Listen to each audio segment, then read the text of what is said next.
Bukas na ang gate ng The Mansion sa publiko, ang summer residence ng First Family sa City of Pines.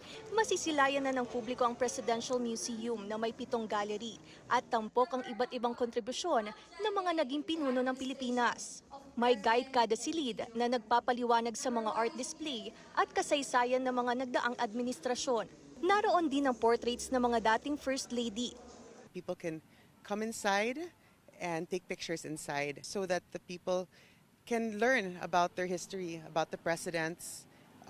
This is also very important in unification. 20 people capacity. So, one, to protect the artifacts. Two, to make sure that you enjoy and you really learn from the experience. Malaking tulong nga itong pagbubukas sa publiko ng Presidential Museum dahil malaking tulong ito hindi lang sa turismo kundi malaman ang mayaman na kasaysayan at kultura ng bawat namuno dito sa Pilipinas. Ayon sa Department of Tourism, malaking tulong ito para mas mapaunlad ang kasaysayan at kultura ng bansa.